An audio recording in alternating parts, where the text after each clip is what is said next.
In today's episode, I've got Josh from New Progressive Voice and Steve Marchand from Yang 2020 New Hampshire. We're going to talk about the biggest surprises of 2020 and some predictions for 2021. But before, we're going to have MC Jim warm it up. There's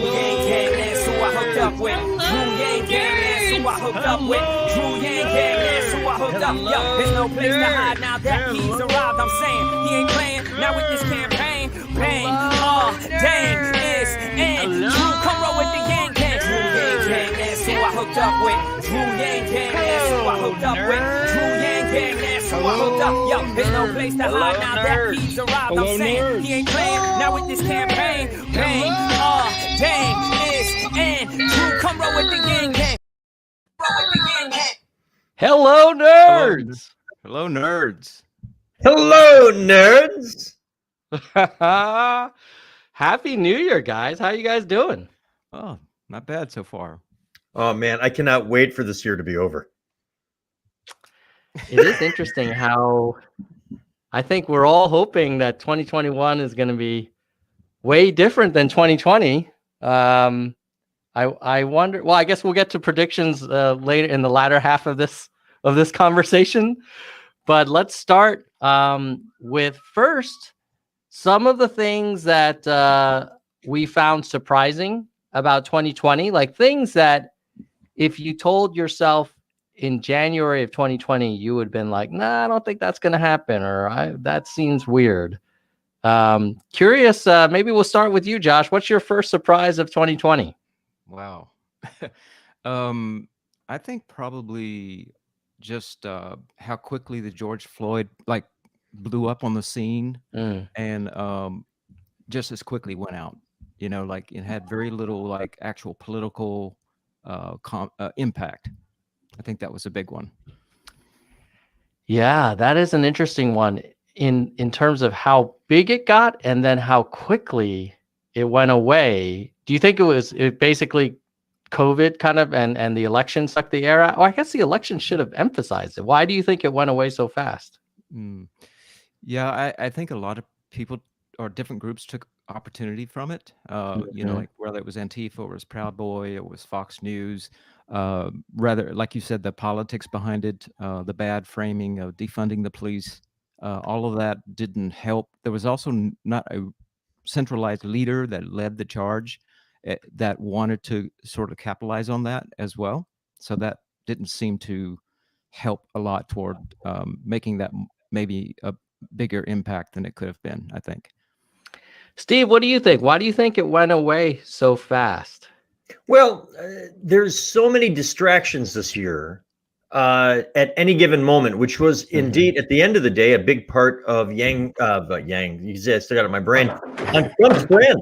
I mean, Trump's philosophy, which goes back to his business days and all the way through his presidency, is if you throw, it's not just throwing spaghetti on the wall, it's throwing all forms of pasta on the wall at the same time and then seeing what sticks. And if you have a media landscape that is trying to cover 8 stories at once, they probably will not cover any of the 8 terribly well for a terribly long time. And on this one, there was just so much traffic that I think it would be difficult for any story, whether it was, remember, this year, Donald Trump got impeached. Not this administration. This year. It happened like 11 months ago. Yeah. That's crazy. I mean, yeah, and we can do this for the whole, right? There were 10 or 15 stories that I could say, oh my God, I can't believe that was this year. Yeah. And certainly the racial unrest, the Floyd murder,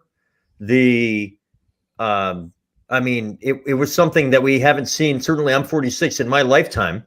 It should have been in any other year the #1 story of the year. But we do not live in normal times. And it'll be interesting to see in 2021 whether or not a story like that would actually have the legs to stick around and be the story of the year. You almost wonder, like in social studies, when they cover 2020, they're going to have to set aside like a whole month for it. It's going to be one of those years where everything happened, right? I mean, growing up, I was born in 74. The way that my teachers and other people a generation older than me talk about 1968. Seems to have some similarity. Obviously, not the same type of events, but the amount of civil unrest, the political upheaval, obviously the assassination of generational leaders like RFK and MLK. I mean, that's a year that seemed like every month was a year. And that strikes me as the last time in American history that we had a year that will be looked at quite like I think this one will be. Yeah. I have another theory, and this may be, I don't know, this may not be super popular, but just in the spirit of intellectual honesty, I think the Floyd stuff went away because I believe there were parts of the party that overplayed it. And as soon as we started talking about terms like defund the police, I think a lot of people were like, whoa, hey, I'm all for social justice and I'm all for police reform. But when you hear things like defund the police, I know the real kind of nuance was direct more funding to community programs instead of just more policing. But that's not the way it came across. And I wonder if some folks who otherwise would have been stronger advocates kind of step back a little, or, you know, just felt like, okay, that's a little bit, maybe I'm not quite there yet. Do you all feel like that was part of it, or do you think it just got overshadowed by other events? Yeah, I think well, the difference between the 60s and what we see with George Floyd is the 60s centered around people like Rosa Parks and striking against the buses and things of that nature, you know, like going on a mass strike. And Martin Luther King, you know, had people that spearheaded it that were central figures in American politics. With this, you didn't really have anybody that was a leader. And also, as you said, Tom, it was focusing on something that for a lot of people was very controversial. You know, what do we mean by defund the police? For some people, they supported it and they understood what it meant. For the vast majority of Americans, they didn't not only understand what it didn't mean, what it meant. We said defund the police, but they also wasn't sure if they supported that even. So sort of lost a win out of that, I think. What do you think, Steve? Well, I think I do think the amount of noise going on all year was the number one factor. I will say, and this is as somebody who was trained as a public administrator and has audited police and fire departments, public works, state and local governments across the country, off and on over the last 20 years. I spent a lot of time thinking about funding levels for police departments. Defund, whatever one means in the spirit of defund the police. The word defund means to take money, take funds away. You have funds, you defund. It doesn't mean now, and you know, short, pithy, powerful language has a way of sticking. Again, Donald Trump is very good at build the wall, right? 3 words that didn't just fit on make America great again. I mean, he is the master at this stuff, and defund the police has the same stickiness factor to it. It would, you know, another 3-word phrase that would have actually been much more accurate, but would just not have been as catchy, would have been redirect police funding. Like that would have, you know, reallocate police funding. I mean, there are other words that would have been what, I mean, there's a small percentage of people that actually want to defund in a large way police, you know, but Joe Biden doesn't want to. And that's a big part of it too, I would argue, is when neither presidential nominee embraces a term like defund the police, it is difficult for that to get oxygen on the macro level. But Joe Biden, when he'd get asked about it, would say, no, I'm against defunding the police. I am for, and then he would list 7 things that we don't remember. So whether you agree or disagree with the spirit of what was behind it, you know, I mean, the term stuck, and it did cause a lot of politicians who generally agree with the spirit, I think, of what was behind it. Significant police reform, which would probably include reallocation of resources both within and outside of law enforcement. That's not a poster. That's not a hat. That's not a T-shirt. You know, so that's not going to work. but when it stuck to defund the police, I think when Joe Biden says, I'm not touching that, then it sent a signal to the majority of major Democratic candidates that they weren't going to touch it either. Mm-hmm. Yeah, I would add that I think Donald Trump also was very good at capitalizing on making that movement be associated with riots and violence and things of that nature, along with Fox News. We have the right-wing media now that we didn't have in the 60s, so we have to throw that into the mix. Yeah, he was brilliant at kind of conflating marches for social justice with looters. And just, I think a lot of people on the Trump side kind of assume that those were the same gatherings and the same individuals. Maybe let me jump into a segue into my prediction, because it relates to this conversation, and we'll go into your first observation about 2020, Steve. Yep. My first observation in terms of a surprise was how badly the Democratic Party did in the congressional races. Mm-hmm. And I don't know, but I think part of it is when you have a party that's somehow branded defund the police, abolish ICE, all about the squad. It just position. I think there's a lot of folks in the middle who are like, well, I definitely don't like Trump, but I'm not sure I'm ready to go all the way over there.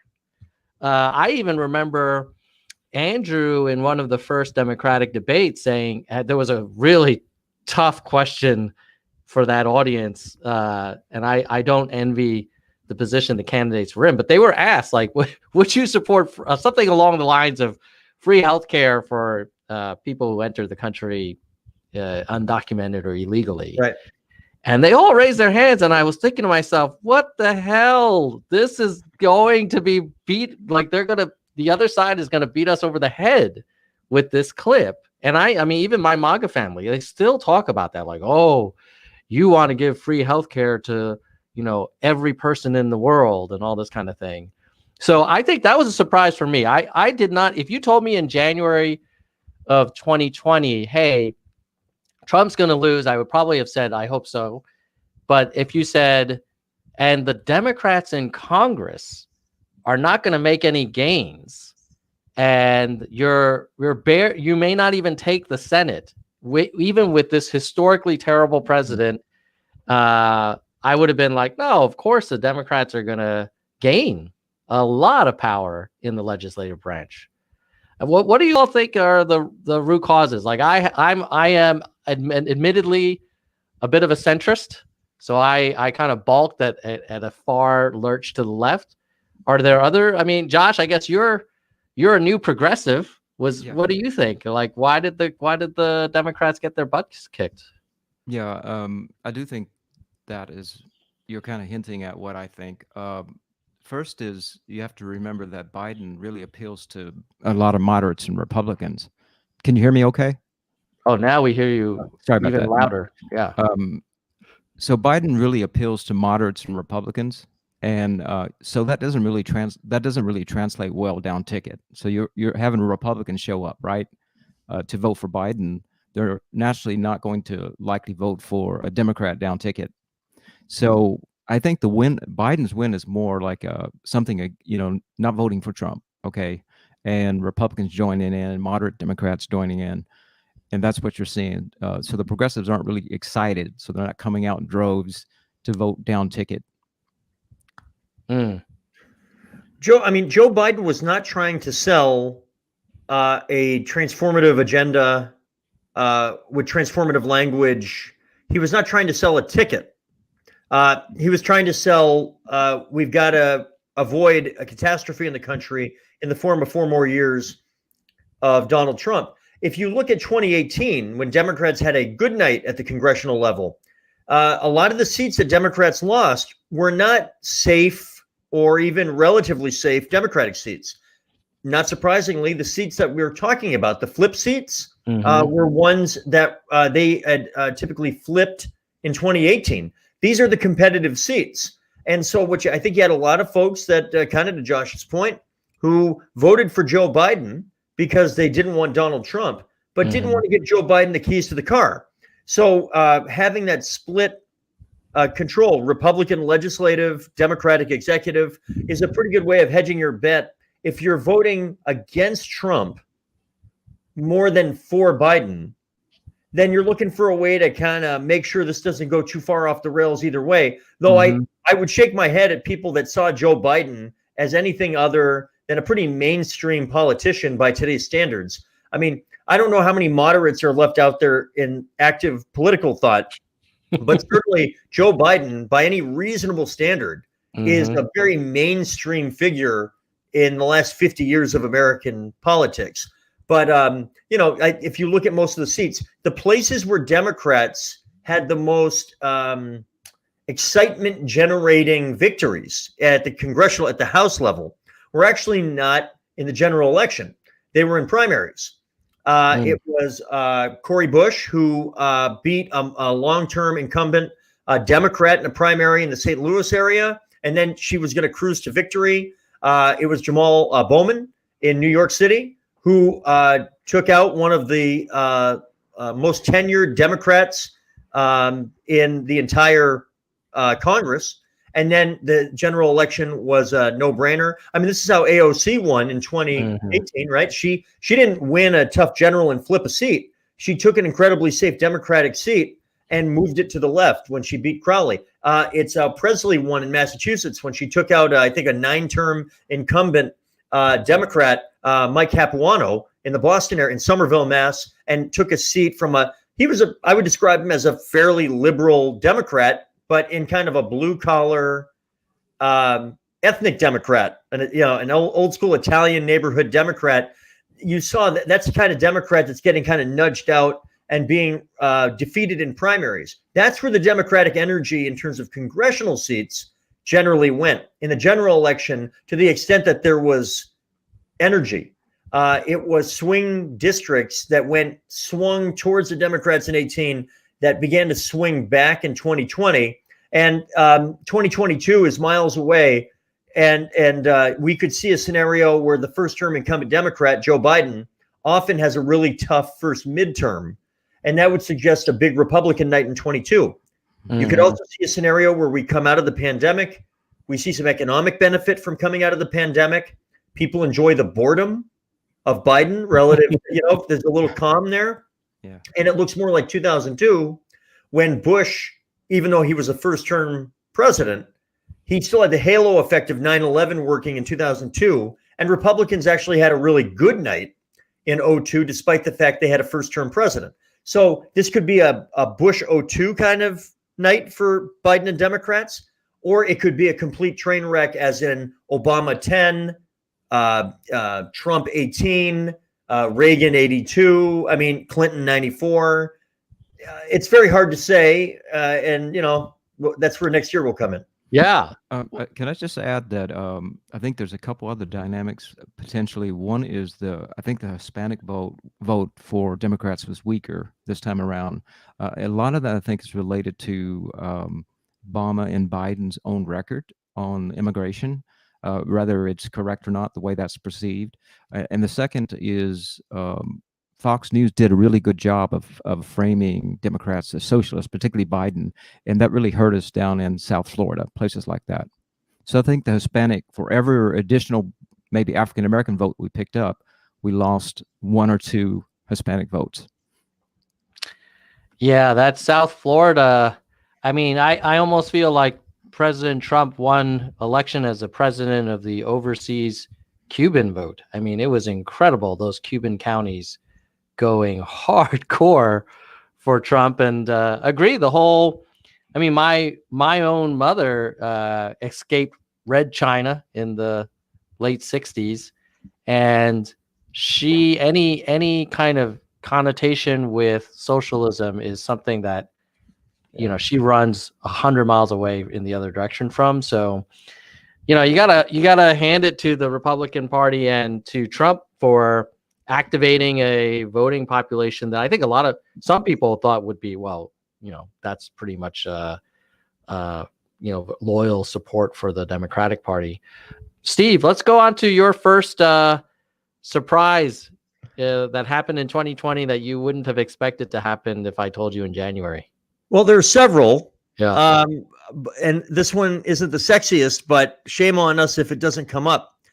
The way you framed it at the outset was, what's something that January, if we were sitting around on this broadcast in January, and then I told you this is going to happen, and we're going to get together a few days before the end of the year, right? And you would be like, no way. Okay. In January, there was no way Joe Biden was going to be president of the United States. There's no way. I mean, he got his doors kind of blown off in Iowa. I can tell you firsthand, he got his doors blown off in New Hampshire. He did reasonably well in Nevada, but Bernie crushed that and did extremely well with the Latino vote. And it really came down to South Carolina. And I think everybody, including Joe Biden, would say that if he had lost South Carolina by a single vote, he would have dropped out that night. And then, a lot of things had to happen that don't typically happen. Look, why was Donald Trump the 2016 nominee? Because the rest of the Republicans took too long to do what the Democrats in 2020 were able to do in about a remarkable 1 week period. In the week or so before South Carolina. I mean, it is easy to forget now because of what happened this year, but you needed everybody from Pete Buttigieg to Amy Klobuchar, and then folks that had dropped out earlier like Beto and Cory Booker. And I mean, there were a lot of people that had to basically, in a very short amount of time, swallow their pride, particularly Klobuchar and Buttigieg, who, they were in a better position to compete, but they all knew at some moment, that if they did not all get behind one person, then Bernie was going to be the nominee and they were not. Now, I think that some people looked at that and called that anti-Bernie. And there's certainly an element of that. There were people that were in the party who were freaked out that Bernie would lose the general election. Okay. But I actually think it's less a strictly I don't think it's Pete Buttigieg and Amy Klobuchar and Cory Booker and Beto O'Rourke and Tom Steyer and all of them saying we hate Bernie. I think it's more along the lines of a realization that they were not going to be the nominee, and that they all put their chips into Biden, and were hoping that it would pay off in the sense of you went with the right horse. And it's remarkable what he did. And then as soon as he won South Carolina, I mean, the additional factor of Elizabeth Warren not dropping out through Super Tuesday really took a difficult, what became very quickly a difficult situation for Bernie, and turned it into a mathematical virtual impossibility by the time we got to Super Tuesday. 2 weeks before that, Bernie was about to run the table and effectively clinch the nomination. That is remarkable. It is remarkable how much money you could have made the day after the New Hampshire primary if you had put $10,000 that Joe Biden is going to be president. I suspect you would have made a tremendous amount of money and had a great Christmas. Yeah, but everybody would have said you're absolutely crazy if you had placed that bet after New Hampshire, because he looked like he was done, right? Like it seemed like he was packing his bags. A lot of my friends, I was obviously there in Manchester that night, and it was there were a lot of friends of mine on other campaigns, people who know what they're doing, and we thought there was a better chance that Joe Biden was going to drop out before Nevada than there was that he would project any kind of strength, much less be the nominee. I don't have it in front of me, but if I'm not mistaken, I believe he finished a pretty distant fifth that night. And Buttigieg had a very good night. Klobuchar was probably the person who enjoyed the most bump out of New Hampshire of anybody. I mean, she really did come on strong at the end. Of course, Bernie had a good night, but the problem Bernie had, I think, was that Bernie had done so well, getting 60% in 2016, that by getting only whatever it was, 28%, whatever he got, it actually, even though he won again, it had the feeling among many in New Hampshire There was more of a focus on where the heck did 25 points worth of support go, rather than congratulations on winning the New Hampshire primary. And I think that was a small factor in some people saying, maybe Bernie's not as strong a candidate. He barely won New Hampshire the second time, when I can tell you at the beginning of 2019, not the beginning of 2020, at the beginning of 2019, there was a general belief among many that this New Hampshire was Bernie's to crush. There were candidates that were talking at one point about not trying in New Hampshire because Bernie was going to be so difficult to catch. And yet Pete and Amy almost caught him. I mean, look at those numbers. I mean, it's a good night. Look, Bernie, great job. He won.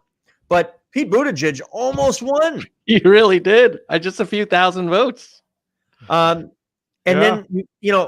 Buttigieg is, to me, this is what happens when you run for president in your 30s and you have a good head on your shoulders and you're willing to play the long game.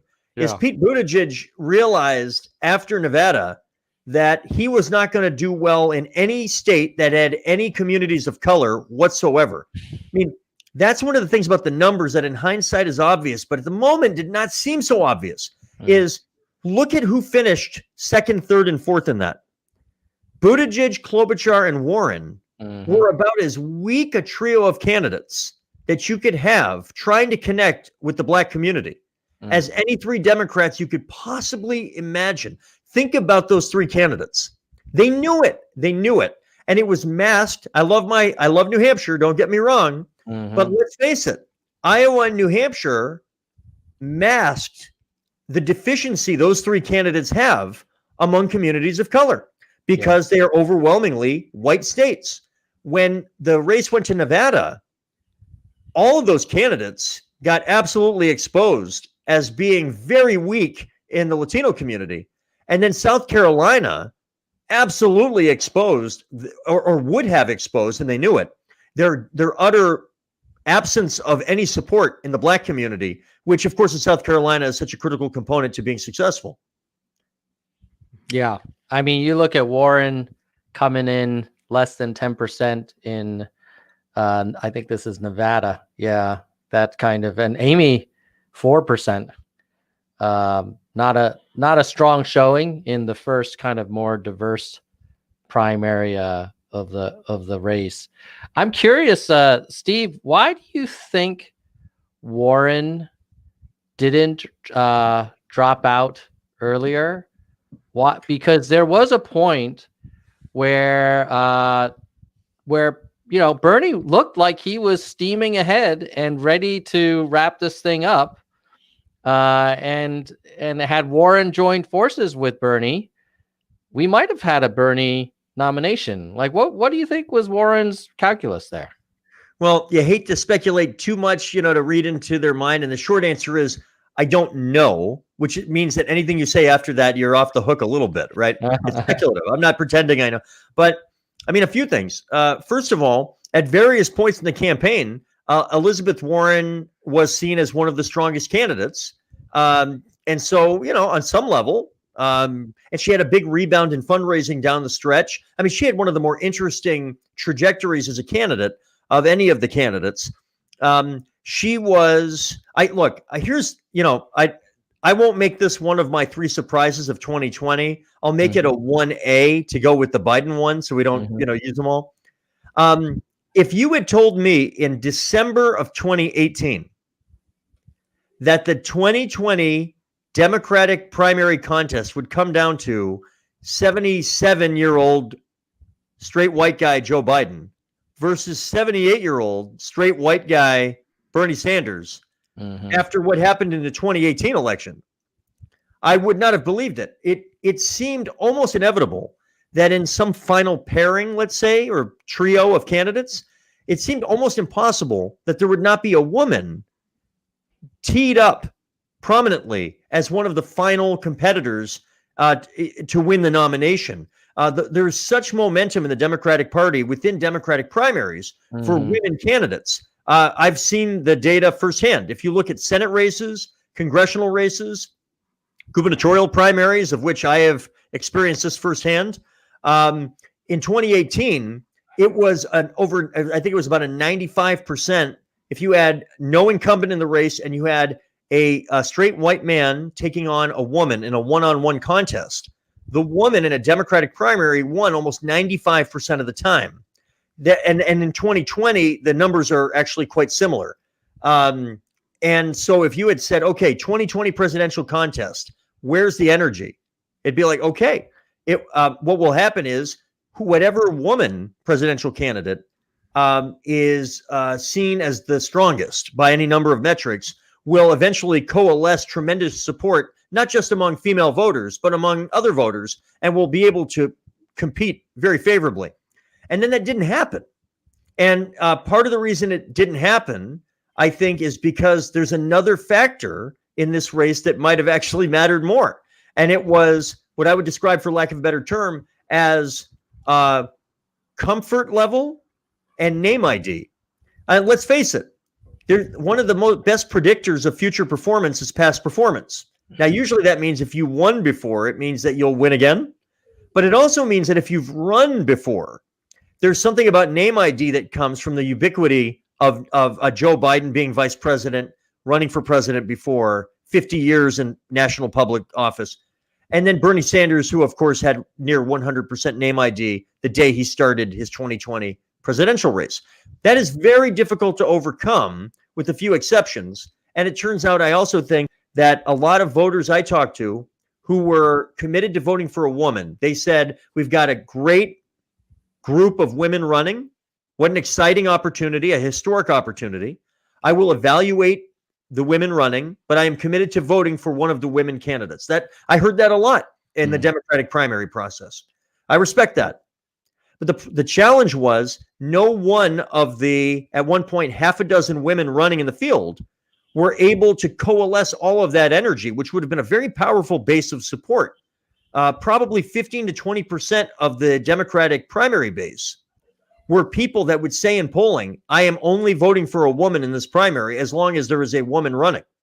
But between Harris, Gillibrand, Klobuchar, Warren, Gabbard, even Williamson, there was never a moment where that 15 to 20% of the electorate put their chips on the table for one candidate.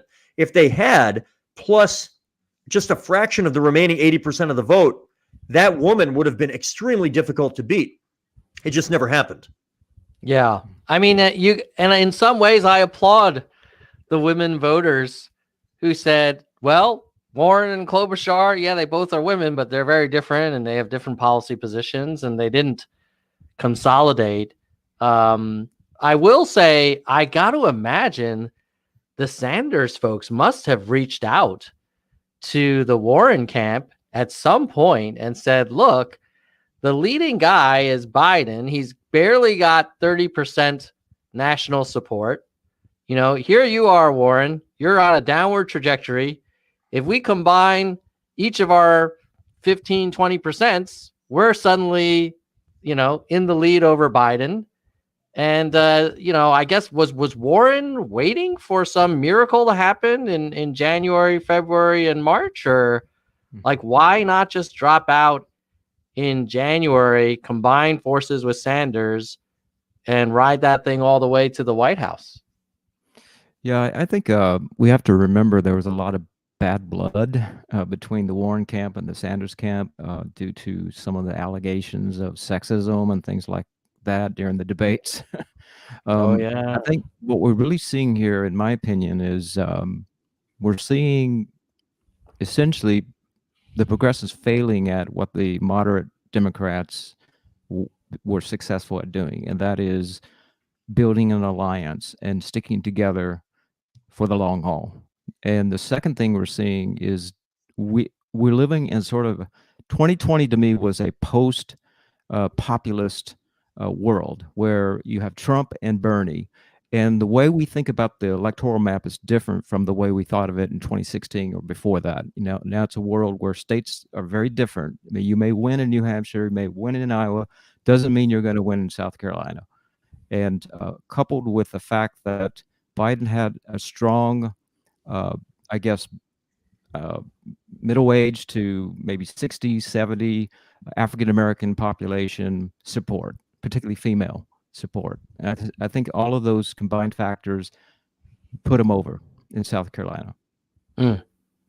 Let's go with one more surprise of 2020 around the horn, and then we'll go into some predictions. Because, Steve, I know we're about 20 minutes before you're going to have to return to your domestic responsibilities. The important things in life. Yes, indeed. Definitely, absolutely. You got to make sure the boss is supported. So, Josh, why don't we go with your next observation in terms of a surprise that happened in 2020 that you wouldn't have expected? Yeah, I'm picking the controversial ones, but I think the response to just simply wearing a mask sort of surprised me. I thought it would just be a no-brainer for most people, and I'm not trying to insult anyone. I know everybody, it's a hot topic, but it did surprise me. It continues to be a controversial. I mean, I've been on, for better or for worse, in some Twitter debates just in the last couple of days where, you know, there's this video of this woman saying, oh, it's been proven that there's no such thing as, you know, asymptomatic spread, and this is all, stop being so fearful, you're a bunch of sheep and all this stuff. And even in my own MAGA family, there is spirited group chats about, you know, how come nobody's dying of the flu? It must be people are dying of the flu, and they're just mislabeling them and all this kind of stuff. And I said to them, come on, this is my brother. He's very MAGA, and he gets his news from various different sources. So, and I said, Peter, do you think the entire world, the whole developed world, is in on this squad Bill Gates conspiracy? You think China, Singapore, Japan, Australia, New Zealand, Germany, like they're all being duped into thinking that COVID's real when it's really just a light cold? And but yet, like, I couldn't convince him, because he was like, well, you know, I read this article that less people died, and on and on. So I agree with you, Josh. That would have been one of my surprises too. Like, it used to be, I thought, like infrastructure, public health, even foreign policy, those are the areas where there was huge overlap between the parties. Steve, you remember the good old days where you just argue over like abortion and gun rights? Oh, yeah. Boy, you know, there was a time where we had at least some facts that we would agree on, and then we'd go off. I mean, but I do think that what I and others often call Trumpism, what is Trumpism, right? Trumpism, the mask kerfuffle that Josh, I think, wisely brings up, I'm glad he brought it up, is really a microcosm of what Trumpism actually is, as I've seen a few folks mention, is contrarianism. I mean, basically, if you are trying to connect with the 40 to 47% of Americans who are on some level good with Trump, then the worst thing you could do to try to convince the lion's share of that group that an idea is a good one is to have an, quote, expert back you up. So it is the most anti-establishment in that it's worse than anti-establishment. It's anti-authority, it's anti-expertise, it's anti-knowledge, it's contrarianism. So like when Dr. Fauci says, hey, you know, it's a good idea, you should wear masks. And they're like, well, if he said it, then screw it. And it's like, well, where I'm from, growing up, one of the most powerful arguments in debate, in formal debate, is when you back up an assertion with third-party validation of people with credentials that in most times we would say provide a credibility to an argument. Like, you know, it's sort of like, I mean, this is why ex-football players are the color commentators almost all the time in football games, because you've got the play-by-play guy who's some stiff who went to broadcasting school, and now he, you know, 3rd and 5 from the 27, and that's what he does. And then, so what do we do to provide credibility? We have an ex-football player say, all right, so watch him cut back and get in the hole and get 7 yards on that play. And when it's an ex-running back, we go, okay, it must be true. A former NFL running back would obviously be the best person, or like an offensive lineman or something. But instead, this is the equivalent in sort of this contrarianism. This is a big group of Trump people that are like, all right, so you got a physician telling me that we should wear a mask? Why the F am I going to listen to a physician? I'm like, well, who else? And they're like, the internet. And I'm like, all right, well, there you go. You know, my cousin Fred said that you shouldn't wear a mask. And all of a sudden, you're equating like a physician with your cousin at Thanksgiving who said he saw somewhere that somebody told him. That's where we're at. So for 40 to 47% of the country, the mask represented authority, expertise, somebody who's smarter, who has letters at the end of their name or a doctor in front of their name. I mean, look what they're doing to Jill Biden. Oh, Dr. Jill Biden. Like, you waited. I mean, I love it. All these guys were rooting for Julius Erving, Dr. J. They're all wearing Dr. Scholl's, like they're watching Doctor Who. But now Dr. Jill Biden actually got a doctorate, and they're like, that's not real, because they're already trying to chop it down as a contrarianism thing. It's degrading the Republican Party in a way that is unbelievably embarrassing and is not good for the long-term future of the country. But I think it also speaks to a good portion of America's distrust of the government or anything that is considered the establishment or expertise because of various different reasons. Maybe they felt left out, or the Tuskegee, what was that experiment? That's a good example of maybe a certain portion of America not trusting the government. Progressives, Trump supporters not feeling they're getting anything back despite putting taxes in, working hard all their lives, so feeling left behind. Yeah, I mean, for sure, there's absolutely distrust in the what some would call the globalist elite establishment. I was in a debate with someone else. I went to school. I grew up in northern New Jersey in a pretty conservative part, so I have a lot of friends that are still very much pro MAGA. And we were debating about masks, and I was like, here's a report from Harvard Medical School on the importance of containment, and they were like, oh, so you trust Harvard? And I'm like, well, there's a bunch of people that have been studying science and stuff for a while there.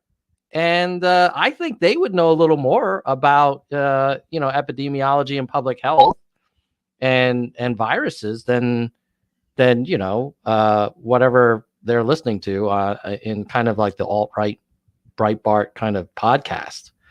But it immediately, I was like, look, here's the report, read this, it'll explain the power of mitigation. And it backfired completely. They were like, see, even Harvard says it, so we're definitely not going to do that. Well, I mean, I stopped doing it finally, but earlier this year, on COVID-related Facebook threads, talk about stepping in dog poop on purpose. I mean, you get in these threads, and people would be like, "Well, you know what? It's no worse than the average flu," and it's like, well, actually. And the numbers varied a little bit, but it's between 10 and 20 times more deadly than the average annual flu, which is to say it's pretty bad. And obviously for people above a certain age, it's incredibly risky. I think we've talked about before. I lost my mother-in-law at the end of July from COVID, and almost lost my father-in-law as well. We're at a point now where 1 out of every 1,000 Americans has died of COVID this year, and it's not over yet. But I would link to data. I would make a cogent argument that involved punctuation and capital letters. And, it wasn't like texting, you up. It's not like, I mean, it was like, I was being thoughtful. And then the response back would be like, why are you talking down to me? And I'm like, I'm not talking down to you. I'm just like, you said something that's not true. So I didn't want to just be an ass and just say, yeah. So I actually respect you enough that I felt compelled to show you my work. You know what I'm saying? Like, I'm not expecting you to believe me just because Steve says it on Facebook. Here's my homework, because I actually respect that you deserve, like, it's the opposite. And yet it was perceived as, all right, smarty pants. And I'm like, all right, where do you go with that? Like, would you like it if I called you a bad name? Like, would that somehow make this better? But that's kind of where we're at. And the mask, boy, that if you needed a match to light the dry hay is sitting all around us, and that and a few other things this year, really. And Trump, of course, was dousing gasoline on any hay he could find all year. And by the way, politically speaking, it almost worked. He came really close to winning. I mean, oh, by the way. Yeah, 100%. All right, now let's Steve, get on to your second observation, and then we're going to go into predictions for the future. Okay, so the second one, also political in nature, is how well, relatively speaking, Donald Trump did among non-white voters. If you had said throughout most of the 2017, 18, 19, how is the guy who said the Mexico sends, some good people, but you're rapists and you're murderers, and says build the wall, and then has done all the things he did for years. And then one of the things, and I know we did this on an earlier, one of the post-debate broadcasts this fall, was this is the warning sign for Democrats. One of the big warning signs is, I think Democrats, and I'm proud to be one, need to be careful not to just lump people by their racial or ethnic makeup, and to realize, for example, that a working class Latino guy is thinking and is experiencing the world much more like a working class white guy than a college educated, high income Latino guy. Like, focus less on the fact that he or she, whatever the example may be, is Black, Asian, Latino, white, Native American, whatever.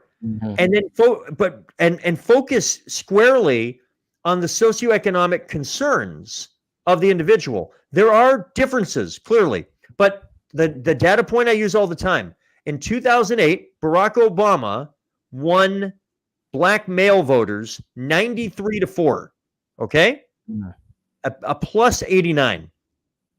But Trump, it's gone down every cycle. In 2012, instead of getting 93%, he got 87%. In 2016, Hillary only got 80%. And in 2020, Biden also got 80%. But whereas in 2016, the other 20% of the vote was dispersed among Johnson, Stein, and Trump. In 2020, it was all Trump. So we have gone in only 12 years from Democrats winning Black men plus 89 to plus 62. For a party that is so reliant on non-white voters to bring home the bacon to win elections, it sounds like, hey, if you're winning Black men by 62 points, that's still amazing.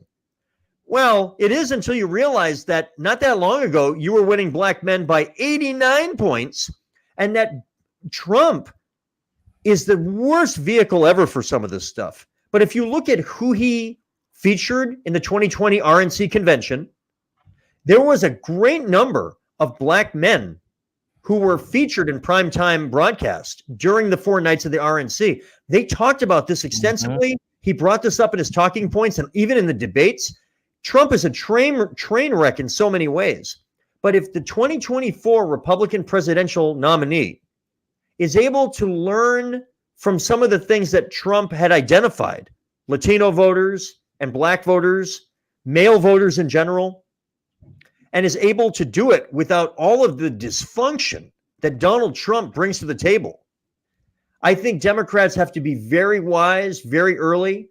And one of the big surprises from 2020 needs to be one of the real lessons learned as we move forward. Because even though Donald Trump did lose support among working class white people and suburban voters in 2020, he outperformed among non-white voters by such a margin over 2016 that he was almost able to make up the deficit among suburban and white working class voters. And it 45,000 votes. Arizona, Georgia, Wisconsin combined 45, I think it's 45,000 votes. You flip those votes. Donald Trump is at 269 to 269, and he wins the presidency on a tiebreaker, the way that they do it in Congress on a tie. Even though he would have lost the popular vote by what, 8 million, 7.5 million? I don't know what would have happened to the country. We came remarkably close to the scenario I've just described happening. And a big part of the reason he almost pulled it off is because of increased strength among Republicans, among non-white, particularly non-white male voters. Democrats cannot take communities of color for granted and should not. Like, you should earn the vote. And I think Democrats have to really work harder to earn that vote by thinking of people as more than simply a collection of demographics, but also communicating their socioeconomic concerns, their hopes and fears, regardless of their race, ethnicity, or geography. Why do you think the Trump did better with black voters than expected? What was it that? What I mean, you in theory, you have the first African American on the ticket, vice president on the ticket, right? Well, but here's the thing: Biden did not do appreciably better among women voters in general, even though his vice president was a woman. He did worse among non-white voters than Hillary did. So it's not just a Barack Obama thing. Like, some people go, well, Barack Obama, the first non-white presidential nominee. So obviously, that oversimplifies it and frankly doesn't give enough credit to voters. It's more than that. It's a trend line that has been going for some time. It is my belief, based on the numbers, as it relates to women voters and communities of color, that Democrats have basically hit a ceiling. I mean, when you win 93-4 over any subset of the electorate, in this case, black men in 2008, Obama, I mean, you have nowhere to go but down. I mean, there's almost no votes left. So you're winning by 89. So, and then you're still barely winning elections, which means that you've got to kind of diversify to not get absolutely swamped among any one group. I mean, and I think that most of what I'm talking about in terms of the increase in support for Trump among non-white voters is actually male non-white voters. If you look at the numbers, female non-white voters, there's some evidence that Latina voters did move a little bit more to Trump than they did in 2016, but that's margin of error stuff. Most of the significant mathematical difference, the real move towards Trump among non-white voters, was among Latino men, and especially black men. And I mean, and it's a big enough move that it allowed him to almost survive, even though he just hemorrhaged suburban voters in Atlanta. But he was able in Atlanta, if you can make up 5 or 10 of the points among black voters, particularly black men, like Trump did. It's a big base in Georgia, right? I think over 30% of Georgia is black. So if you can, any points you're getting there, you're talking about a lot of votes. So even though he was hemorrhaging suburban votes around Atlanta, he was able to almost make it up. And you can tell a similar story in Arizona. You can tell a similar story in Wisconsin in terms of Milwaukee. I mean, you can see this, and this isn't going away. So Democrats, I think, have to be very thoughtful now to communicate in real ways how Democrats being in power are going to make your life better, particularly your economic life. Yeah. So if I'm thinking, if I were African American and I'm thinking about the Obama years, I'm thinking of Ferguson. I'm thinking about, did my economic status actually improve? I'm also thinking about the history of the crime bill with Biden. I'm thinking about the way that Kamala Harris is perceived as the attorney general in California. So a lot of that factors in, I think, where if you're choosing between Donald Trump, who maybe had a decent crime bill and actually increased some of the income and employment rate of employment among the African-American, particularly African-American white men, couple that with the fact that we're moving more and more toward a post-racial society, I think that's enough to, if you're looking at Biden versus Trump, you're saying, these don't look that different to me. The only difference I'm really seeing here is that Trump at least is increasing my income, increasing the employment rate, and it's shaking things up versus the status quo that we had under Obama and Biden. It will be interesting to see what the world looks like in a post-Trump era, and whether the Democratic Party can heed these warning signs. Because for sure, when you look at the numbers, there was a interesting analysis the New York Times did on Michigan that basically concluded it was white voters shifting from Trump to Biden that saved Biden. It wasn't a massive turnout of minority voters for Biden, at least in Michigan. Let's move on to, Steve, do you have time for one or two predictions? Yeah, I can do a few minutes here, yeah. All right, why don't you start? You can do your predictions, and then we'll chat about it, and then we'll let you depart, and then Josh and I will do some bonus predictions. So you're looking for predictions for 2021 specifically? Yeah. So when we do this a year from now, we're gonna say, Steve, you were right on the money. My God, you predicted this, and it wasn't an obvious thing. It was like, whoa, that's quite unexpected. But Steve was there. I do believe that within the Republican Party, you will see soon. In fact, you could make an argument. We're already seeing parts of it right now, that there will be a subset of 2024 aspirants. Josh Hawley is a good example of one, the senator from Missouri, who will understand that Trump was playing the populist card.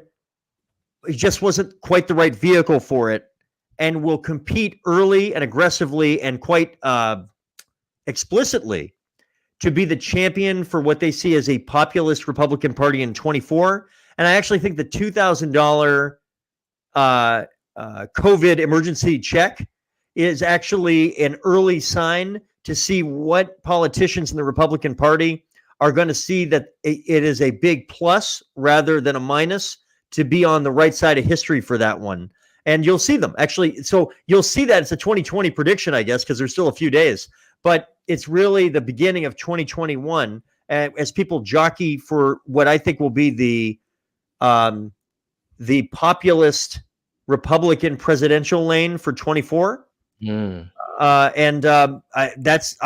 kind of excited as a political junkie to see if somebody in the Republican Party or a group of them will do that. And there will be another group that will think that the way to grab the mantle of Trump and to try to take advantage of that to win the nomination in 24 will be to stylistically be more like Trump.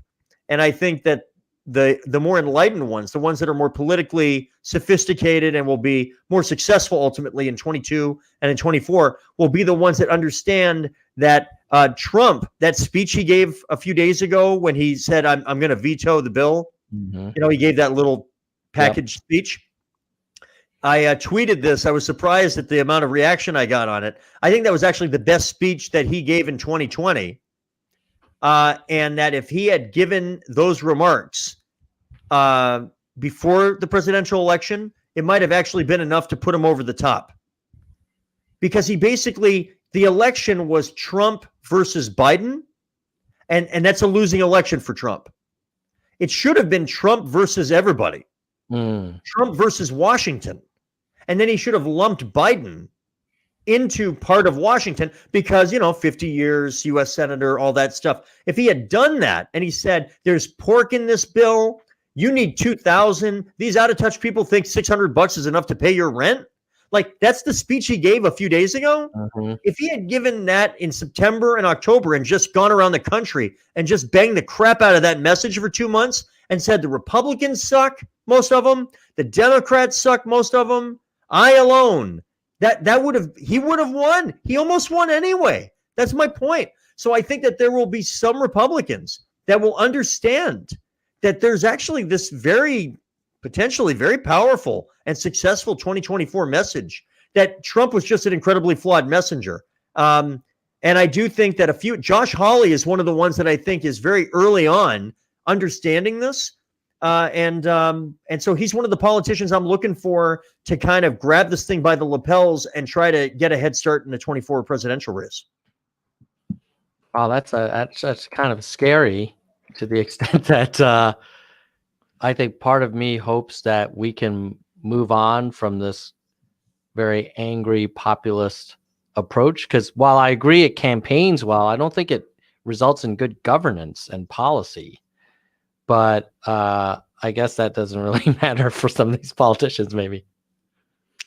Nope. Josh, what do you think about that prediction, about this sort of next generation of people taking a page out of Trump's book and basically declaring war on elites, the establishment, the whole system, and just really kind of keying in on how disgruntled people are? Yeah, I mean, I think it's pretty inevitable that's going to happen, because you do see a good portion of America, particularly the younger generation, have felt left behind. They don't feel like they're capitalizing on the system. So naturally, they're going to look for anything that's going to be, as Steve said, contrarian or shake the system up. So anybody that can speak to that populist appeal, and Trump is a good example of how you can do that under the banner of a Republican. Trump probably capitalizing on Bernie, so it just sort of feeds into itself. That's what you're seeing. People just taking advantage of that, taking opportunity of that. One thing I would observe, Steve, is, I grew up in the 80s, and I remember Reagan being the president that was for things. He was for America as a city upon a hill. He was for freedom. He was for innovation and free enterprise. This kind of Trump-branded populism seems to be anti-things, anti-NATO, anti-CDC, anti-Paris Accords. But how do you put together a cohesive platform if you're just against a bunch of things? Well, I do think the nuanced difference that that a handful of Republicans will quickly understand and will jump on in 21 is that they can be for some things that do not fundamentally change the dynamic you've described. That is a contrarian anti-things. What are you against rather than what are you for? Mm-hmm. Remember, Reagan was against a lot of things too. He was running as much as, in terms of foreign policy, his rhetoric was anti-communist, anti-Soviet Union, but then he was able to layer on top of that some of it through the unique style, communication skills he had, and so forth. And some of it because he was able to layer on top of it a pro-America veneer atop an anti-communist meat and potatoes. It's a special skill set. It's as much style as it is substance. And I think that if I look at imagine somebody running on a Trump message that was focused on, you're getting screwed on trade, America. It's about time somebody stops letting you get screwed over with these Davos elites, but look at it. He renegotiated NAFTA, and it's not a lot different than what it was. The U.S. What was it? The USMCA, USMCA. For example, I have family members who are retired dairy farmers, and they do acknowledge that there were some tweaks from NAFTA to what was ratified that in the big picture don't change the spirit of it a whole lot. But there were a handful of industries that over the 30 years since the original NAFTA came on, that the economy had changed on them and NAFTA had not tweaked. if a more skilled president would have been able to take, for example, improvements in the dairy accord and highlighted with actual dairy farmers, Democrats, Republicans, non-political, and been able to communicate that this was a microcosm of the kind of thing that he was doing well. But that's not what happened, because he just was incapable of it. And I think a more skilled politician could take much of the anti that Trump got to be known for and put the Reagan-esque veneer on it. And you know what? You can be anti a lot of things, but if you're for putting $2,000 in working people's wallets, man, they're willing to overlook a lot of disagreements, because the $2,000 communicates that you get how screwed millions of households are. I mean, Trump understood that. He just did it too late. And Josh Hawley was the co-sponsor in the Senate with Bernie Sanders on moving the number to $2,000. That's what I'm talking about. I think there are Republicans that are getting that there is a fusion between a certain element of Bernie's message and base and Trump's message and base that don't agree at all on some things, but do agree on this. I need somebody that's going to identify what's wrong and is finally going to be looking out for people like me, that kind of vibe, but do it in a way that does not scare the crap out of suburbanites the way that Trump scared suburbanites. If he had lost just a few points less of suburban voters, he would have been reelected president. To the point you made earlier about how it was actually the flight of white voters away from Trump that put Michigan over the top for Biden. You could make a very similar argument for Georgia, Wisconsin, Arizona, and then you add to that the fact that non-white voters move towards Trump. I mean, this was a very close race, and I think there are some smart politicians who I may not agree with on the time of day, but I don't disagree that they're savvy politicians who are taking big time notes, and you will begin to see the notes put into action next year. And will it matter if their notes don't deliver results, or that'll be to be discussed in the next election? It'll just get there eventually. But but in terms of 2024, yeah, you know, if people feel, look, a 2024 prediction that is hard to make is whether or not Joe Biden will run again. It seems like he would not. If he does not, I don't think Kamala Harris will get a free pass. Keep in mind, Al Gore was following up on a very popular two-term president, and he received a serious primary challenge from Bill Bradley. So just, you know, George H.W. Bush was trying to follow up an extremely popular two-term president, Ronald Reagan. And he got a full field of Bob Dole and Jack Kemp and Pierre DuPont and, you know, so it is extremely unusual, even if a president goes out in a popular fashion, for the vice president to get the free ride in the next election. And so I would anticipate in the Democratic side, you may see as early as 2021, one or more Democratic potential candidates who try to find a way to thread the needle of being supportive of Joe Biden, supportive of the administration, a quote, good Democrat, while also beginning to try to find the space, not unlike what Bernie ended up doing in 2016, to be a genuine, legitimate challenger to Vice President Harris. You know, this won't be a 10-person field, but it also will not be a one-person field.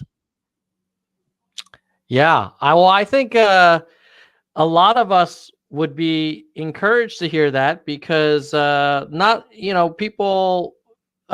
people think Kamala is like a instant nominee for 04, but I disagree. I kind of agree with you, Steve, that, I mean, she was not a super popular primary candidate in just this year.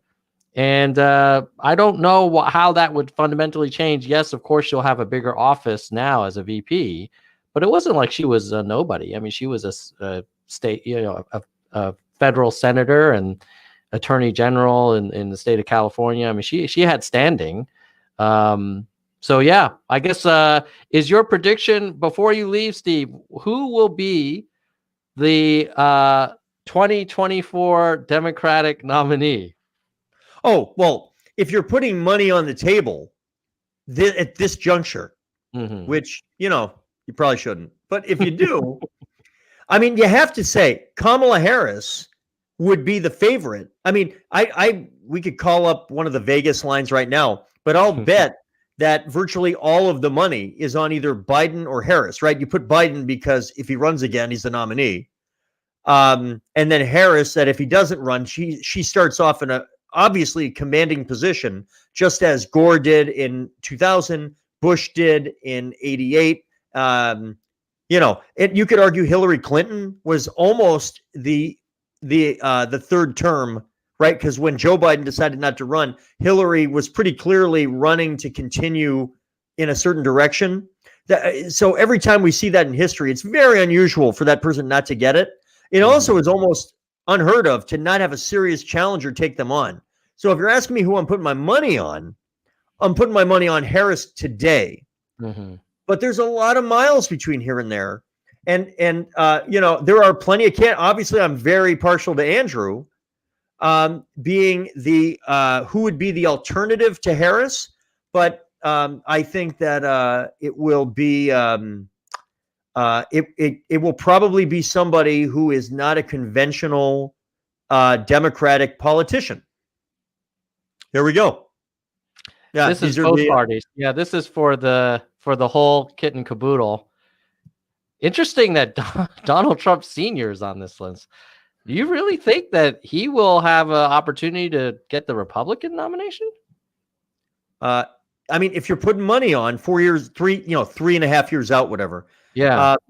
I mean, yeah, Wow. that's actually those are probably the first three people I'd put money on in terms of not who I want. Obviously, I want Trump off the list, but hey, you got to put $100 down today on who the president is going to be, who's going to be elected in November of 24. Yeah, that's probably. I would put. I would put a couple of Republicans higher on that are not on this list at all on the list. I for example, I think somebody like Hawley is somebody that you really have to look at. He may be on the list. Yeah. See, they're not. He's on there. Oh, he is. Okay. Yeah. I mean, if somebody's like, you got $100, take a shot at it. I'm like, if you tell me I can get 40-1 odds on Josh Hawley right now, which is what plus 4,000 is. Yeah. If I could turn $100 into what's that, $40,000? Yeah. That's pretty good. Yeah. Oh, I'm sorry. That was Donald Trump Sr. That's the current Trump. That's what I'm saying. Yeah. He absolutely. What? Yeah, absolutely. He absolutely is the third most likely person. Yeah. Oh my God. Can you imagine another 4 years of that man? Oh my goodness. But yeah, I guess that's half the country does love him. I always scratch my head at the Michelle Obama. She's always put up there. Yeah. Well, look, she's very talented. She doesn't want to do it. Yeah, she doesn't want to do it. Like it doesn't matter how good a candidate she'd be, how smart she is, I mean, it's when somebody keeps saying I have no interest, and then they never actually run when they would have had a chance. At a certain point, you should believe them. Right. Yeah. It's not. Like, it's not one of these. Oh, I have no interest. It's like, no, she really doesn't want to. Yeah. Like that's all I need to know. You know. Anyway. Andrew was pretty high on that list. That was encouraging. Do you think that changes if he runs for mayor? Wouldn't that be kind of like wouldn't he need to see it through in terms of delivering on what he promised in his mayoral campaign? Need is a strong word. Barack Obama got elected to the U.S. Senate in 2004 and then went on Meet the Press in 2006 and said, I will not be running for president in 2008. And we know how that went. So need is a strong word, or he needs to see it through. I will say, if he is elected mayor, if he runs for and is then elected mayor of New York City, it would seem these odds would grow longer in the short term. They would get better in the long term. Yes. But they would get worse in the short term. Yeah. All right, Steve, I'm going to let you run. All right. I so much appreciate you coming back in the Nerd Zone. Anytime. Love it. Love to see it. Good to see you again, Josh. Always good to see you. Happy New Year. We're going to rock and roll in 21, baby. It's going to be a great year. I guarantee. I was going to say guarantee you, but I'm pretty sure it's going to be better than 2020. You know what? You know what 2021 is? 2021 is me when I was in college, and I used to stand next to 2020, which was the least attractive male friend I had, because it would make me look hotter. There you go. 2021 stands next to 2020 and looks like Brad Pitt. There you go. Yes. It's just not 2020. 2021 is just not 2020.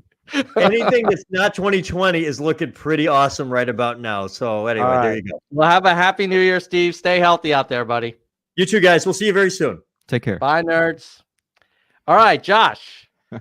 Can we go back to some surprises from 2020 before we go on with our predictions?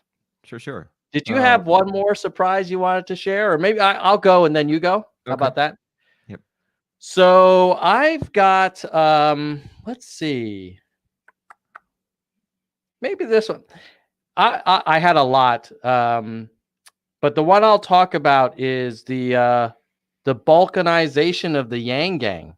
At the beginning of the year, I had the sense like we were all super unified, all about, sort of data-driven, think harder policies, etc.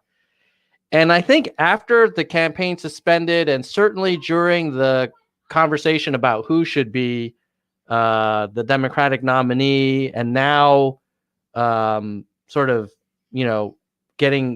still going through this Trump era, you're seeing these factions that I didn't realize existed. And in some ways, I feel like the Yang Gang, to its credit, is mega diverse. Mega diverse. On the other hand, you're wondering, like, well, what's the unifying factor other than going behind this man, Andrew Yang? Because there's enough, there's anti-maskers in the Yang Gang. There are people who believe that Trump won, who are, technically in the Yang Gang. So there's people who just cannot stand Biden, and then there's people like me who are like, well, I'm so happy we don't have Trump anymore, and I'll take Biden. So I was quite surprised by that. Did you know that? Maybe I was just kind of slow on the uptake there. Did you realize how kind of diverse and almost like diametrically opposed the two ends of the Yang Gang are?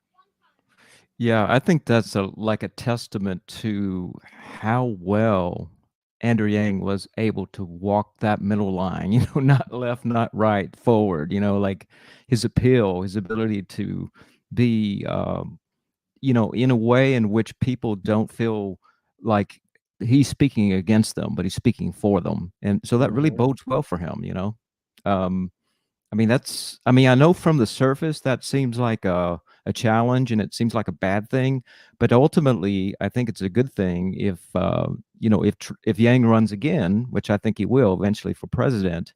I think that's going to really be a good bode well for him. And it's not just the UBI, it's just so many other things. He's really good at walking the middle line, of finding policies that can appeal to different folks, on different sides of that line. Yeah. Incredible. Like, you could have been at a Yang event and had the man on the stage not been Yang, had he been Trump or Biden, that same crowd would just kind of melee and turn on itself. It's amazing. It speaks to what I think America for the past 10, 12 years has been waiting for somebody to just come along and be bold, with new, fresh ideas, because what's hasn't been working. That's why Trump got elected. That's why Bernie was so popular. That's why Yang is so popular and growing in popularity. More people get to know him, the more he grows, because he's bold and he's innovative. He's what America's ready for. We're ready to go into the 21st century. We don't want old 20th century ideas and ways of doing things anymore. We're ready. Yeah, I also feel like people trust him, and I feel like they're willing to give him the benefit of the doubt, even if he's advocating for something that might not be exactly what they would have wanted, but they kind of fundamentally believe that, he's coming from an authentic place and he's trying to do the right thing. Right. And very few other leaders could pull that off. I mean, you look at Biden, like people won't give him an inch. Like whatever he does that's a little bit off, they will pounce on him. And so but that was my surprise how kind of we have a little bit of like civil strife within the Yang gang. And I see it on social all the time now, where just people just with blue hats just attacking each other. Right. And on the one hand, I respect people have deep convictions, but I think maybe I'm even more in awe of how the Yang 2020 campaign got this very disparate group together. Yeah, I mean, like, it's really amazing, but at the same time, I wouldn't be disheartened that, what we're seeing, like us sort of going at it on Twitter, because ultimately, we're speaking about the things we disagree because of the vacuum, that Andrew Yang left behind. Once he comes back and fills that space, we're all going to be coming back together to talk about the things we have in common. That's what I'm seeing ultimately. That would be great. Yeah. In the interim, we just need to like respect each other. Like we just differ. The same thing you're doing. You're great at it, Tom. I mean, like bringing on your brother. That's I always enjoy those segments. People like those segments. I usually have to go for a long walk afterwards because it's sometimes maddening, but at the same time, like I have to remind myself that he has his own perspective. He's coming at it from a place where he really is convinced of his beliefs, and I need to just try and help find a way to understand that more. What's your next observation before we jump into predictions, Josh? Yeah, I mean, besides just the year 2020, I think that's like the big one. Just the number of crises we had, one after another, after another, after another. The hurricanes, the fires, the George Floyd protests, the COVID-19, amidst an election year, a primary year. Proud Boys and Antifa, and the riots. I mean, it's just crazy packed into 1 year. That's just insane. I think probably one of the big surprises is also the ascension of Andrew Yang, him getting more popular and UBI getting more popular. Housing market, I think, is another one. The fact that it actually increased and the stock market went up, despite the fact the economy made a downturn. I think even though I knew that that is the way that capitalism functions in America, it really kind of surprised me, despite knowing that, to what degree, that the rich and the corporations are able to capitalize on the hurt of the common folk. Like that really just showed its ugly head, in a big way in 2020. It is incredible how resilient the winners in the American economy have been, in spite of all of the craziness of this year. And it, on the one hand, you feel like, wow, thank God the American economy is still so strong.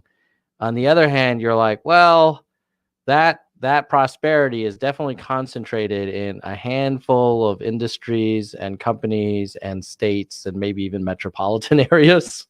And at some point, the rest of the country is going to say, this is not working for us. And obviously, it might catch up in 2022 as well. Right now, I mean, I'm just surprised that they're able to stay afloat as long as they have, like the big corporations and the billionaires. Yeah, it's amazing. Okay, before we jump on to 21 predictions, let me quickly rattle off some other observations that I was planning on hitting, but I see we're already almost an hour and a half into our conversation, Josh, so we do need to look into the future. So my other observations about 2020 was, I would have been surprised if you told me that Andrew Yang was polling #1 for NYC mayor. I've been like, really? If he doesn't get this presidential thing, he's going to be cast aside and banished, and dude is stronger than ever. I would also have been surprised if you told me that after Trump lost, in the end of December, he would still be advocating that he had won, and his followers would still be talking about how they believe he's going to be inaugurated again. I mean, speaking of my famous brother, he actually bet me $100 that Trump is going to be the next president in this next term. Oh, wow. 2024. Yeah. Like, and I was like, really? And he's like, well, but you're going to have to give me 40-1 odds. And I was like, done. So either I won 100 or I'm going to have to write him a $4,000 check. But I doubt Trump is going to be in the Oval in like February or March. I just don't see that happening, but who knows? This is maybe weird. Maybe 2021 will be even weirder than 2020. It's the new world. Yeah. The last thing. Oh, and then we already hit all the other ones. So now for 2021 predictions, go ahead, Josh. Hit your first one. What's going to be I think kind of surprising? It's hard to say. Like maybe more like projections than surprises. Just in general, I think it's getting accustomed to the new norm. It's going to be like a mix of good stuff and bad stuff, and sporadic. The stock market going up and down, and we're just having to reacclimate ourselves to what does it mean to live in this post-COVID world, right? Not that COVID's going to completely go away. I think that's still going to be coming and going. I think we're also going to see people are looking for solutions and innovation. That's going to be big, particularly when it comes to things related to material goods and resources like food and housing and distribution of goods.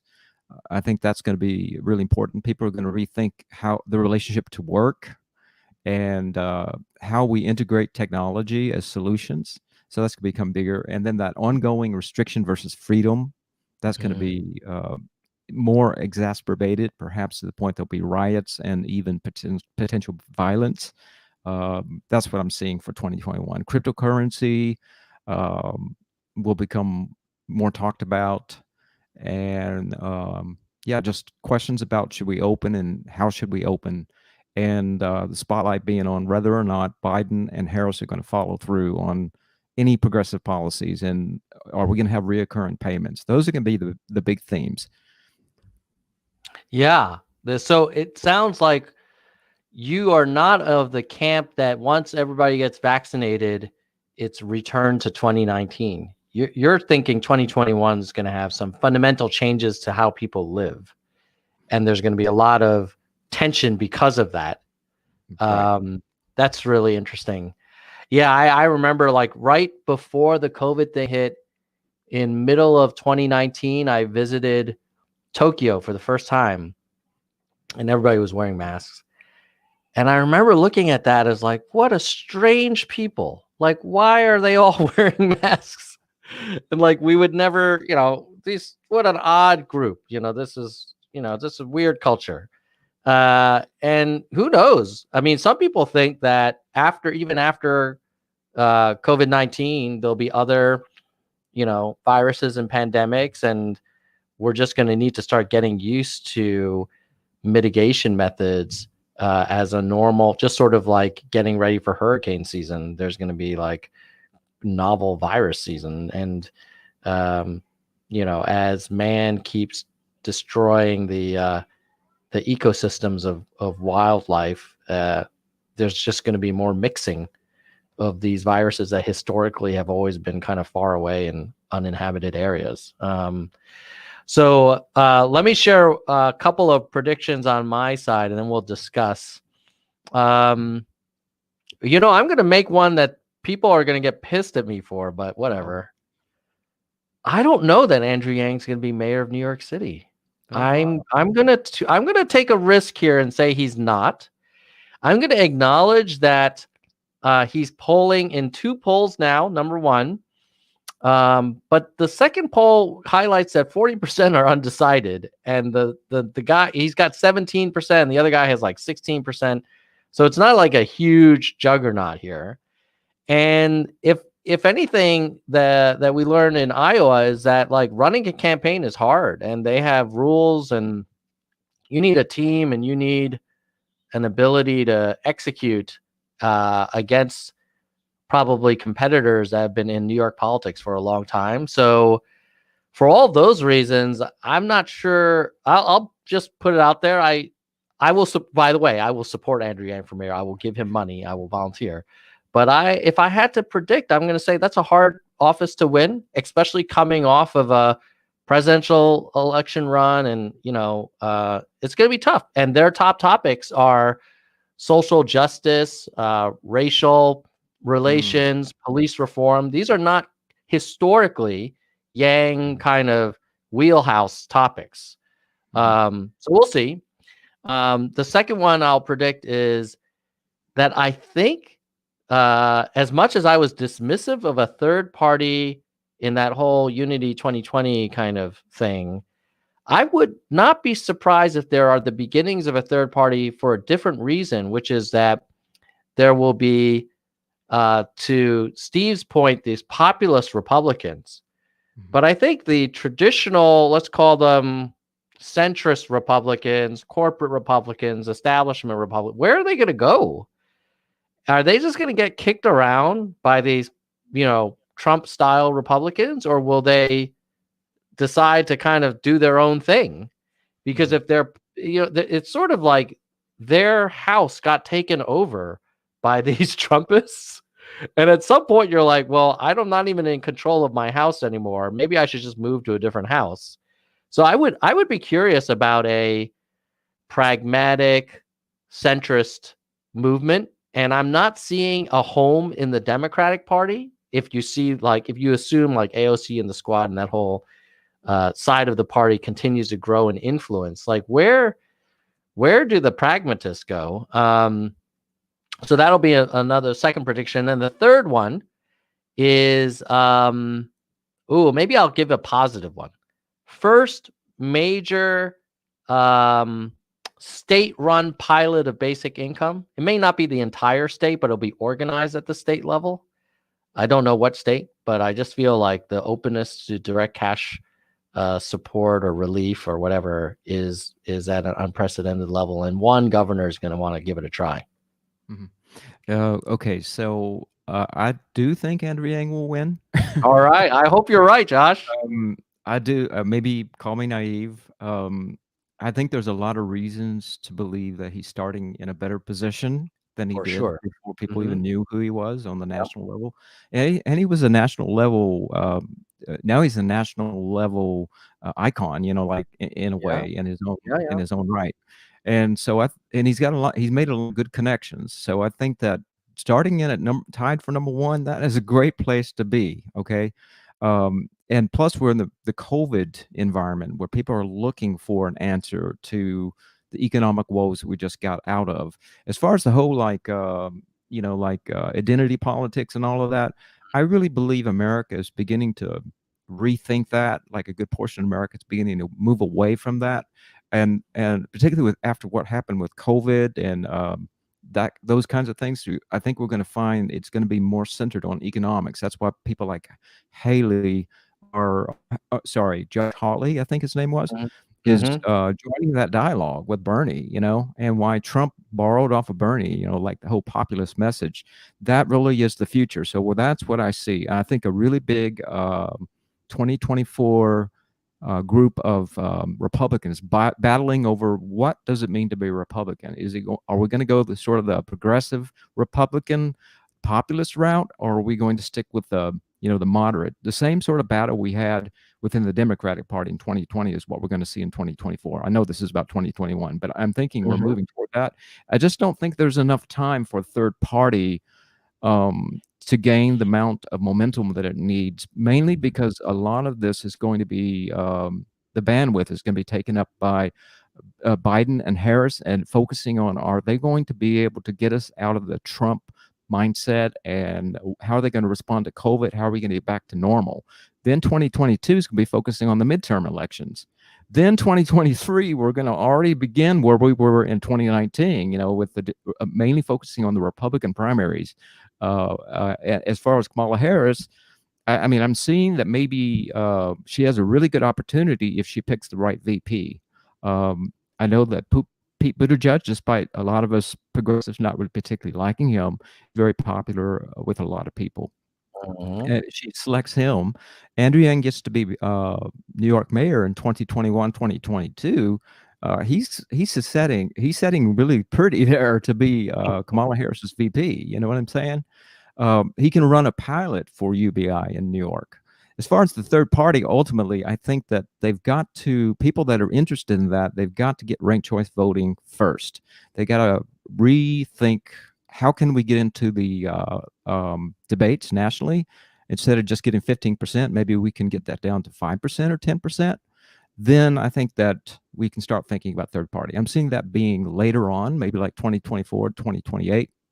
That's kind of what I'm seeing. Yeah, and to clarify, I think I probably should have said that there will be a splintering of the Republican Party, kind of the same way that in the Democratic Party, you had the Bernie, and then you had the moderate Democrats.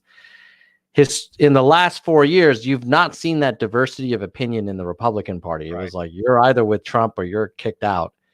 But I think there will be a little bit of air to allow these factions in the Republican Party to kind of coalesce around, like the Romney, McCain style Republicans, and then the Trumpists. Right. And those Romney, McCain style Republicans are not going to, I agree, starting a third party is super hard. I don't know that they would start a third party anytime soon, but I think we'll definitely see a really interesting tension, and that will surface probably now we're going to project out in the 2024 presidential primary for the Republicans, right?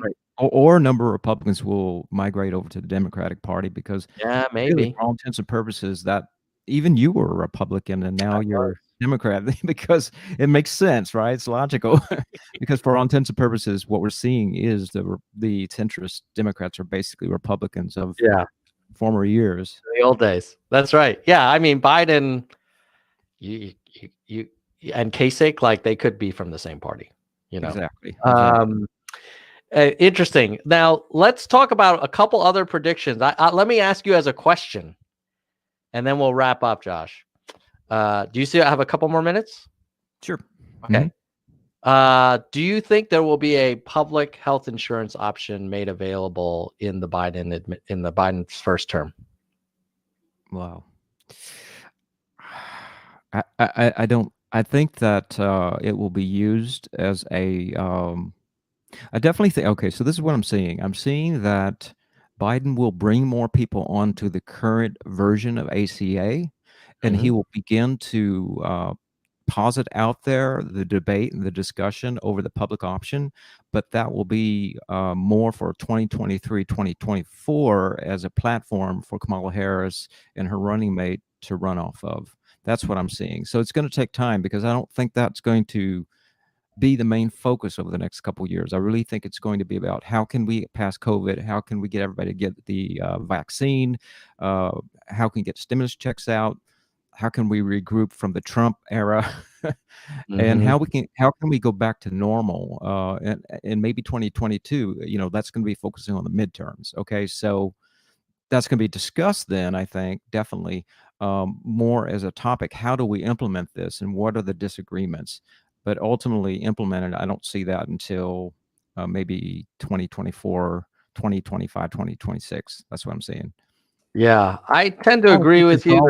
Always 3 times slower, right? Than the actual policies being put out there. Yeah, I tend to agree with you that a public option would be a huge step, and I don't know that we're going to have the stomach, because we're going to have other things to worry about. I could see expansion of Medicare eligibility to younger, 5 or 10 years younger. I think that's a lot easier, because already you have a number of Democrats that support that notion, and even some Republicans. So I think that's an easier way of going about, for those that dream of Medicare for all, just lower that age, 60, 55, 50. Yeah. How to eat a elephant, or get an elephant, or what is it, camel in a tent, piece at a time. Yeah. Indeed. Well, Josh, I think we'll wrap up. But before we end the show, tell us about what you're planning for the NPV channel going forward in 2021. And, for those who are not subscribed to Josh's YouTube channel, New Progressive Voice, I highly recommend it. I find Josh to be one of the most thoughtful gang kind of creators out there, and always enjoy having you on in the Nerd Zone. Appreciate that, Tom. Think well of the same of you as well. So I'm considering changing the channel name to Paradigm Shift. So if you're looking for me on YouTube, you could look under New Progressive Voice or Paradigm Shift. If you can't find me under New Progressive Voice, because I already switched it over to Paradigm Shift at this point. For me, I'm looking to help progressives rethink their strategy instead of like what I call demand or rage politics, where we're getting on Twitter and we're yelling at the centrist Democrats. We're really more thinking on the ground, grassroots activism, and getting things to grow from there. More people into Congress, because the fact is, unless we have those progressive or left-leaning or even right-leaning, for that matter, if you're a progressive, you can be right or left, really, in Congress, we can yell all we want, but they're not going to change. So really, I think we're spending too much time on the rage and demand politics, and we need to be spending it more on getting ranked choice voting, state by state, getting representatives and senators in Congress, and that's going to be everything that we're going to need to set up for the kind of future that we want. Well, I 100% agree with you on that one, Josh. And the only thing I worry about is like that approach is very boring and not entertaining. Well, yeah, exactly. You know? Yeah. I think that one of my ideas was, and is like eventually, I don't know how much time I'll dedicate on the channel to this, but I think that if we can get a renaissance of sorts to make that exciting, like the way they did it in the 60s and 70s, where they had people that were in music and bands and people that were icons that, whether it was John Lennon or the Beatles, whoever, that got in the midst of all of that, the Woodstock, that sort of energy, right? That's what's needed, rather than having that energy on optimism and, positive, like magnetism that pushes the sort of subconscious mindset of the American politic, right? That's what's going to make it happen, not this whole constantly shaking our hand at the Democrats. And it's just, if anything, that sometimes can even weaken their chances of, like we saw in the House, where they didn't really. And I understand that the leadership has to speak to progressives, but many of them do not really see the world the same way that the younger population sees it, right? By and large, I mean, you still have some older people that are progressive as well, but you look at the younger population, we're a lot more progressive than the older population. So we got to create our own world, and we got to sort of own that. That's ultimately what I'm seeing, to make it not boring and make it exciting, make it a magnet, make people want to be part of that. How we do that, I'm open to hear. Yeah, I on the one hand, things like open primaries, ranked choice voting, basic income, value-added tax, carbon tax, public option, they are in my bones. I know that they will result in systemic improvements to our country. They are so hard to expand beyond this like nerd audience that's into that kind of thing. Like if you went to my neighbor and you said, hey, I want to tell you about ranked choice voting and open primaries, you'd really need to kind of go through like, well, here's how it's currently set up. And as you can see, the incentives are misaligned, and it's working as intended, which is basically gerrymandered kind of like, lack of any action. And then, maybe 10, 20 minutes later, if he gave you the time, and then you'd have to do the example of ranked choice voting, and you'd have to like almost have a slideshow ready to go. Right. It's just harder to talk about that than to say, these Mexicans are taking all our jobs, build that wall. Exactly. Right. I mean, that took about 5 seconds. Yeah, the negative, the cynicism, right, the subterfuge, all of that is much easier because it doesn't require much work, much effort, much brain power, right? You're right. I mean, that's a dilemma, and I think that's why oftentimes progressives have that upper hill battle compared to the GOP that aren't really looking for the government to save them, right? They just so they don't have to think about solutions or UBI or Medicare for all. They don't have to think about those things, so they have that advantage. You're absolutely right. I do think you're getting to ultimately what has to be the answer, and there's no way around it. And as much as we want to think there is, it's going to come down to how can we better learn to market and make it exciting and interesting and simple. You know, when we say something like build the wall, we understand instantly what that means, right? And we also have to attach it to why it's important. You know, like Donald Trump was brilliant at that marketing. You know, that's, I think, why that was his strength, his biggest strength, his ability to market. It helped that he was in the media, right? He knew how to say a phrase and you instantly knew what that meant, and also to make it important to you personally. He used fear often, of course. We don't necessarily have to. Ideally, we wouldn't. In some cases, we might, you know, because there's some reason to fear not having healthcare, or some reason to fear, you know, automation coming, you know. But we have to be reasonable about it, obviously, where people don't think, oh my God, this, you know, they're just scaremongering. So. Well, if there's anyone that can do it, maybe Andrew Yang can, because certainly he has increased support for basic income from, you know, whatever, 10% to like 60, 70%. So if he keeps at it, you know, miracles can happen. Yeah, but that's just it, Tom. You know, that magnetism I was telling you about, Yang has that. You know, the Yang gang had that. The Orb gang had that. You know, that's what brings people. They feel like they're part of something that's meaningful. And he didn't go around explaining every little detail of his 160 policies.